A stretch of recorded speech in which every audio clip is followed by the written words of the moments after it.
Did you know that James May, yes, Captain Slow himself, was one of the first people to drive to the magnetic North Pole in a car? That's right. The Top Gear legend, alongside his co-host Jeremy Clarkson, conquered the Arctic in a modified Toyota Hilux, making automotive history. But here's where it gets even more interesting. Behind that calm British charm is a man obsessed, not with speed or luxury, but with engineering brilliance and history on wheels. While most car collectors chase shiny supercars and roaring engines, James May's garage tells a very different story. His collection is like a museum of mechanical genius, packed with cars that define eras, ideas, and innovation. So, in today's video, we're counting down some of the most iconic cars in James May's private collection. From vintage classics to modern marvels that perfectly capture the spirit of a man who sees cars as more than machines. Volkswagen Beach Buggy. When it comes to unique rides, nothing in James May's garage turns heads quite like this one. His Volkswagen Beach Buggy, also known as the Prowler. Yeah, you heard that right. Captain Slow owns a dune buggy that looks like it drove straight out of a surf movie. But this isn't your regular Beetle with beach vibes. This machine has a wild backstory. The buggy first made its debut on the Grand Tour, where James and his co-hosts, Jeremy Clarkson and Richard Hammond, built and drove custom buggies across the brutal deserts of Namibia. And get this, James hated it. He literally called it one of the worst vehicles ever made. To make things worse, during one of the stunts, the car caught fire. So what did he do afterward? Sell it? Forget it? Nope. He actually bought the car, brought it back to the UK, and restored it to perfection. The rebuild was handled by Kingfisher Customs, who transformed the scorched buggy into a modern tribute to the original 1960s Myers-Manx design, featuring a sleek custom shell called the Prowler. Under the hood, it's powered by a 1.8-liter flat-4 engine, pumping out 100 horsepower. Not the fastest thing in May's garage, but definitely one of the coolest. Today, the car is valued at around $15,000, and for James, it's more than just a restored relic. In his own words, it's a testament to the triumph of good over evil. 2014 BMW i3. Now, compared to James May's vintage classics, this next ride might surprise you. It's small, it's electric, and it's one of the cheapest cars in his entire collection. We're talking about this 2014 BMW i3. Originally priced at £40,000, May didn't even pay full price. Thanks to a UK government incentive, he got a £5,000 discount for going green, bringing the total to just £35,000. Under the hood, or rather, under the floor, sits an electric motor that delivers 170 horsepower and 184 pound-feet of torque, with a single-speed transmission. It's powered by a 22 kilowatt-hour battery pack, giving a modest 81-mile range, according to EPA estimates. Not exactly a long-distance cruiser, but here's where it gets interesting. May bought this car in 2014 for a Grand Tour segment called Past versus Future. He wanted to show what the future of motoring looked like, even though, deep down, he still prefers the rumble of a petrol engine. He went with the range-extended version because, in his own words, he didn't trust the EV charging infrastructure back then. 2018 Alpine A110. This is one of James May's absolute favorites. A car so good, he couldn't stop talking about it on the Grand Tour. This French beauty blew him away so much that he didn't just praise it, he bought one and even called it his car of the year. The Alpine A110 is a modern take on a legendary brand founded by rally driver Jean Redelet. It's light, nimble, and built for pure driving pleasure. Everything May secretly loves in a car, even though he pretends to be all about logic and reason. Under the sleek aluminum body sits a 1.8-liter turbocharged four-cylinder engine pushing out 248 horsepower and 236 pound-feet of torque. That power, combined with a lightweight mid-engine rear-wheel drive setup, launches it from 0 to 60 in just 4.5 seconds. May once said the A110 feels exactly like driving a McLaren or a Lamborghini, just reduced by about 25% on a photocopier. And honestly, that's the perfect description. It's like a downsized supercar. The same thrill, the same precision, but without the insane price tag. At around $56,000 in the UK, it's a total steal compared to Ferraris or Lamborghinis. The only downside? You can't buy one in the United States, which makes it even more of a forbidden gem. Tesla Model S. Now, if you think James May is all about old-school engines and gasoline nostalgia, think again, because sitting quietly in his garage is one of the most future-forward cars ever built, the 2019 Tesla Model S 100D. This isn't just any electric car. This beast packs dual motors, hence the D in the name, and a 100 kilowatt-hour battery that delivers a jaw-dropping 335 miles of range on a single charge. That's right. No gas, no gears, just raw, silent speed. James May revealed his Tesla Model S on Drive Tribe's YouTube channel, and get this, he dropped a cool 71,700 pounds for it. It's all-wheel drive, it's instant torque, and it's so quick, it could leave most supercars wondering what just happened. But as always, with May, things took a slightly technical turn. After leaving the car parked for a while, the starter battery died.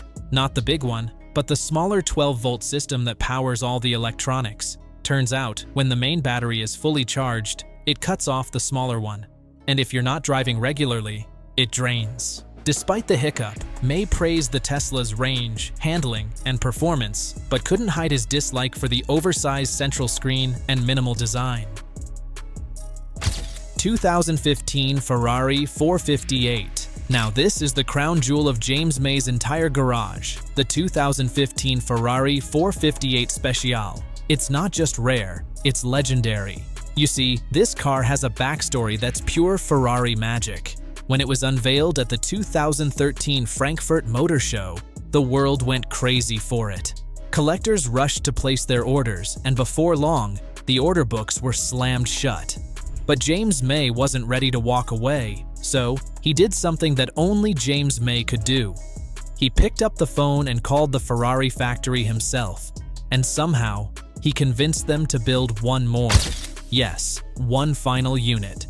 That means James May's Ferrari 458 Speciale isn't just another car, it's the last one Ferrari ever made. A true collector's dream. The price tag? Around $291,774. But honestly, it's priceless. May's 458 wears the plate RJ15ZDA, and it's finished in a stunning Rossodino, a deep orange-red shade you don't see every day. Add in gold wheels and gray and blue racing stripes that run across the roof and bonnet, and you've got a car that looks like pure art in motion. James even joked that the stripes cost as much as a new Dacia Sandero. Only May could say that about a Ferrari. 1989 Rover Mini Cooper prototype. This might just be the rarest car James May has ever owned. It's small, it's British, and it's got more history than most supercars out there. Meet the 1989 Rover Mini Cooper prototype. And no, this isn't your regular Mini. This little car is a one-of-one piece of automotive history. Back in 1989, Rover, the company that owned Mini before BMW, decided to revive the legendary Cooper name. So, they built 3 prototype models. Only 3. But here's the twist. Out of those 3, only one is still known to exist today, and that one now sits in James May's garage. This rare Mini is powered by a 1.3-liter engine, a big upgrade from the standard 1.0-liter found in the Mini 30. It came with sportier suspension, a cleaner interior, a sunroof, 12-inch Mini Light wheels, and that iconic classic Mini charm that never fades. When May bought it at auction, it had just 996 miles on the odometer, basically brand new after more than 30 years. Now, in true James May fashion, he calls the car hopeless and lists off every tiny flaw it has, but deep down, you can tell he absolutely loves it. 2010 Porsche 911. This is one of the most timeless machines in James May's garage, the 2010 Porsche 911 Carrera. White, sleek, and unapologetically old school. This beauty is powered by a 3.8-liter flat-six engine that pushes out 385 horsepower and 310 pound-feet of torque. And yes, it's a manual transmission. Because if you're James May, you drive cars the proper way. When he first bought this car, it was valued at around $88,000. Today, it's worth closer to $67,000. So yeah, it's technically depreciated. But let's be honest, can you really put a price on pure driving joy? May calls it old-fashioned. Why? Because it doesn't come with all the modern fluff. No reversing camera, no parking sensors, no adaptive cruise control, and definitely no steering wheel buttons. Just the road, your hands, and that flat six roar. In one of his videos, May joked about selling the 911 because it was getting a bit older. That was after he'd driven it 28,217 miles. But in true May fashion, he changed his mind because his partner loves driving it. And even after a friend crashed it into a wall, he fixed it up, spending thousands just to keep it looking and feeling brand new. Toyota Mirai.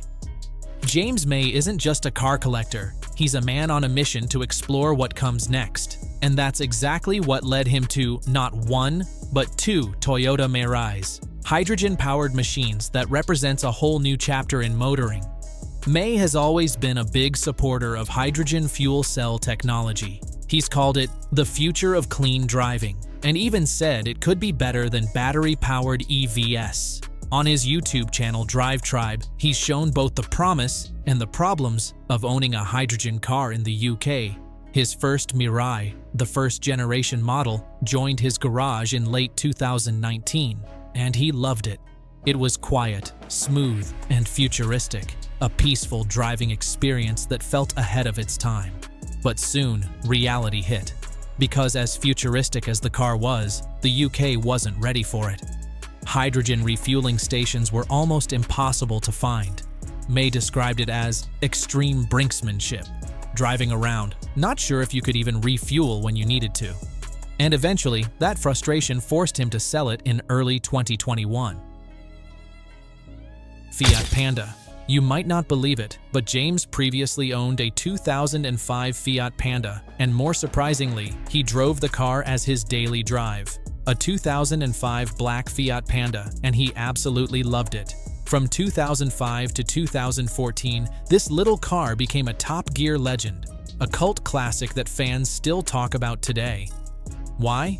Because it was the perfect reflection of who James May really is. A man who values simplicity, practicality, and honest engineering. The Panda was the 1.2-liter Eleganza model, complete with alloy wheels, climate control, and roof bars. It wasn't fast, it wasn't flashy, but it worked. And in James May's world, that's what really matters. He drove it everywhere, rain, sun, or production set. In fact, the same car even made an appearance in his travel show, James May, Our Man in Italy. Eventually though, after nearly a decade of faithful service, the little Panda broke down in 2014. May finally sold it, to make room for something a bit more futuristic, his BMW i3. 1972 Rolls-Royce Corniche. This was one of James May's most elegant cars ever, the 1972 Rolls-Royce Corniche. A car that defined class, comfort, and everything that makes old-school British luxury so timeless. Back in 2007, James May bought his Corniche for £25,000. And it wasn't just any Rolls-Royce. This one came with coachwork by Mulliner Park Ward, and under the hood sat a 6.75-liter V8 engine that purred like royalty on a Sunday drive. The exterior? A rich dark red finish that gleamed in the sun. The interior? Cream-colored leather that screamed old money elegance. It was, quite literally, a gentleman's car. May adored this Rolls-Royce. He once said, "Frankly, if you have £25,000 to spend on a luxury classic and you don't buy one of these, you're an imbecile." But, as classy as it was, the car had one big problem. It didn't love him back. After years of owning it, May discovered he was allergic to the car's leather. Every time he drove it for more than 30 minutes, he'd break out in an itchy rash.